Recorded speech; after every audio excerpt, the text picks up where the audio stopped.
Hey guys, Max here. Decided to do a video on DC Multiverse Batman. This is the Knightfall Batman. Now, this is not going to be an unboxing one. It's what I'm going to call a non-boxing. The time that I'm filming this figure in particular is kind of hard to find. I happen to find it. There's a Target that I go to, and it's kind of off the beaten path, and I only get over there, maybe once a month or so. But they typically have some rare stuff. I found like a Black Widow over there. I think they had the Bucky cap at one point. I mean, yes, you can get probably all of those, but when they came out, they were hard to find. I was surprised, and I was in there recently, and they had a Red Hulk. At the time when I just was walking through, they had this thing, and I decided to pick it up. It was the last one they had, purely on impulse. I'm not a huge fan of the McFarlane multiverse figures. I'm a huge DC fan, probably more so than Marvel, although I love them both. But if you look at my wall, you look at my bookshelf, and if you looked at my comic collection when I was younger, it was largely DC. So love DC stuff. Even though my favorite Marvel character is Daredevil, read Batman forever. So I love Batman. And now this isn't the first Batman figure that I picked up, but I'll get to that in a second. But it is one that I've considered not opening because I have problems. There's some collectability. I'm curious about how collectible this particular thing is, and this is where I wanted to open up to hopefully a dialogue of, hey, do you have it? What do you keep? What do you keep? Do you buy two for everything? Do you open one, keep the other one on card in the box? Are you speculating? I mentioned this in another video, hoping that maybe the price will go up in value a little bit. You can make a little bit of a profit. Nothing wrong with that. Do you have it, and are you happy with the figure? So that's something that I was curious about. And like I said, when it comes to figures that you can't order in places, like they're sold out in places, you can't find them. If I just happen to find this, there's a part of me that does not want to open it because of the collectability of it.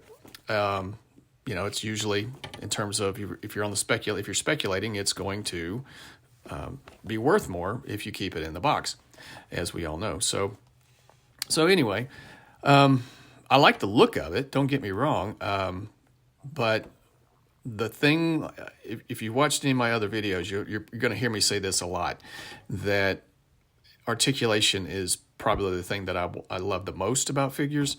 And I heard a commenter on another YouTube video saying that McFarlane, they create statues and then add joints.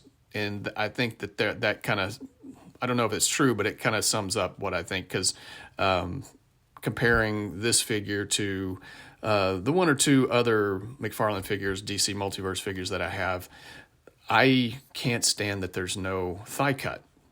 And I don't like it in the 7-inch scale. Some people probably love it.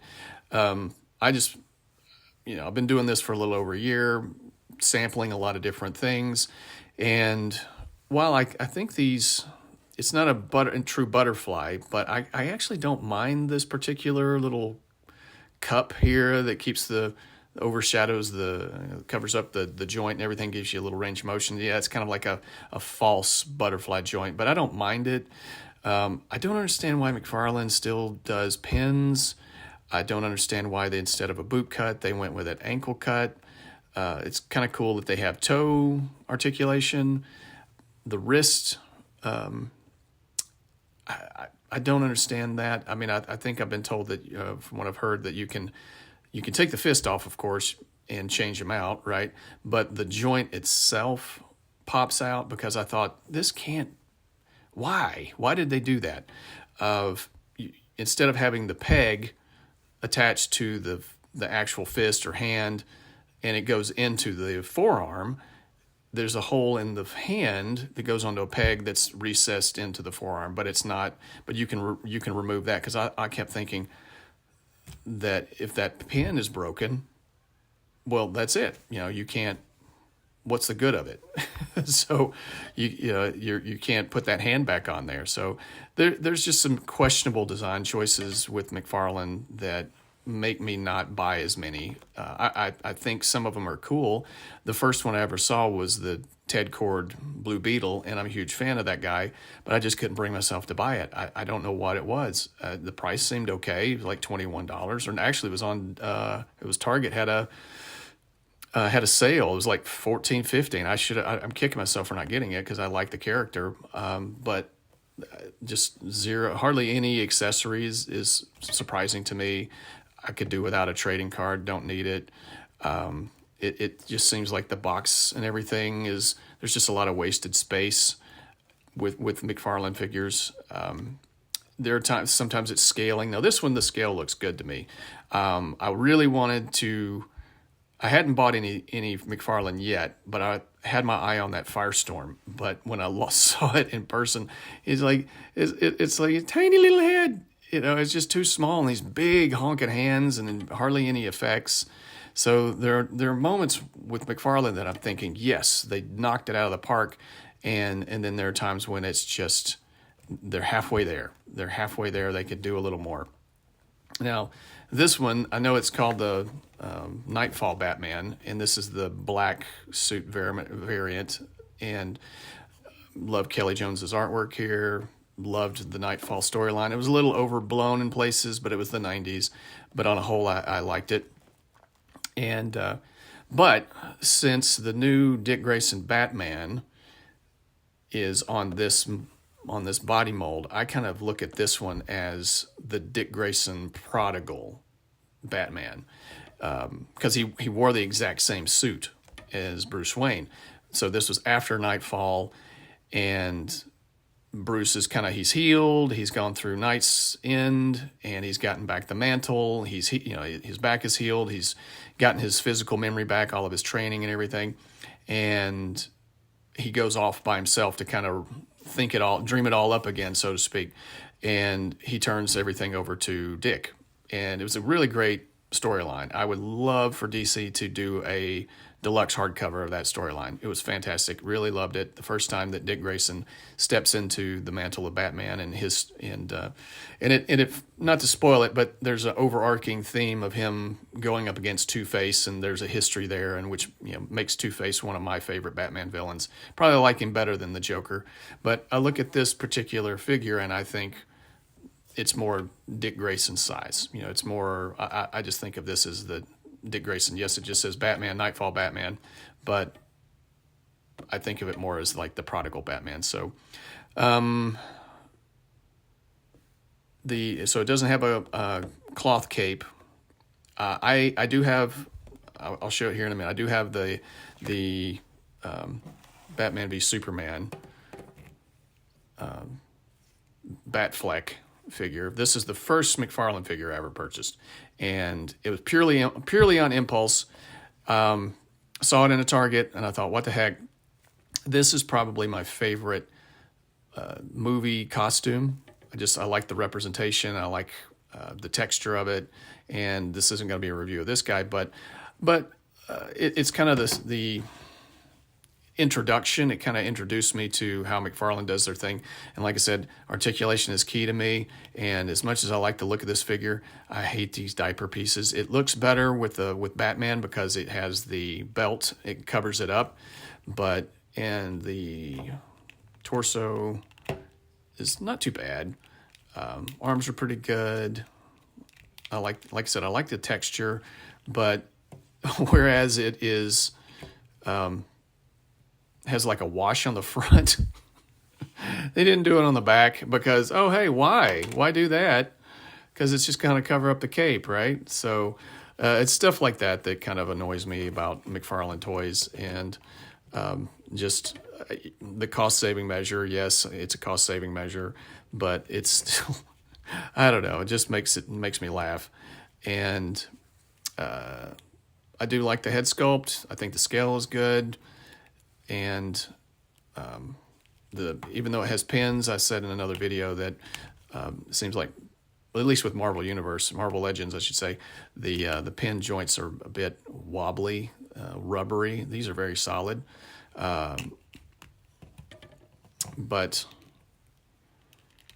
I wish there was a true butterfly joint. I know you can't really do it with these types of characters, especially with this symbol. It would cut into it. But I do like the cloth cape. I thought that was actually one of the big selling points, is it having a cloth cape, because I can see, if I were to open this one, I can see it's just static. It's just going to stay there. But yeah, I do like it. But like I said, the diaper piece, I don't understand the mechanics, why they did this. I don't know. It just seems overly complicated. It needs a thigh cut. You know they can do it. They've done it before. It just needs to be standard. And I think that, I don't like the rubber, because if you keep, if you have it you figure in a running pose or any kind of action pose, this one you can tell it's already starting to warp, and I haven't even had it that long. And that's annoying to me, that maybe it needs to be more, a section of it should be cut out. This joint should be redesigned. Maybe it's just like the ball socket, like G.I. Joe Classified or Marvel Legends. I think that would work just fine, but it is what it is, right? They've got, this is how they've engineered it. It would probably cost them tons of money to re-engineer it. However, I did just see a Red Hood, the brand new one, in a Walmart. I thought about picking it up. But I didn't, because I'm not a huge fan of Red Hood. But it's a prime example of what I think needs to be standard with McFarlane DC Multiverse, because it actually has a thigh cut, because he goes on a motorcycle, right? And there's a little more, the diaper piece, it's scalloped a little more right in here, so that you can get a little more range of motion. So I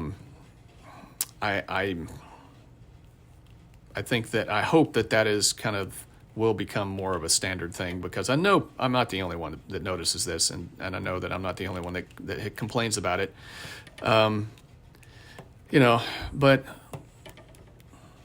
being the huge fan of DC that I am, I decided to pick this one up on impulse just to test it out. And for the most part, I do enjoy this figure. So, and I'm sure maybe I would enjoy this one too if I were to open it, but I would love to get some comments on, do you have it? What do you think of it? I can already tell one complaint that I noticed, didn't really pay attention to it, is that under the nose, it's not flesh colored, but on this one it is, and so I suppose it's supposed to be, so you can see right there. But anyway, like I said, I call this a non-boxing, and because of how rare, you let me know, how rare is this thing? What's it going for right now? Is it worth opening? If it's worth opening, like if it's now readily available again, I'll go ahead and open it and just display it, because I'm typically more of an open box guy, and I do prefer boxes more than like the blister cards, because I like being able to put the figure back into the box. Once you rip the blister card off, yeah, you can put it into this little plastic coffin, but unless you staple it back or tape it back or something like that, it's just not going to look good. So I prefer boxes, but it is what it is there. So yeah, let me know what you think. Is it worth opening? Should I keep it if this is the only one that I can find? And I'm curious, what are some things that you have picked up that you have kept in the box? Are you mint on card, mint in the box kind of collector, or do you open it and display it?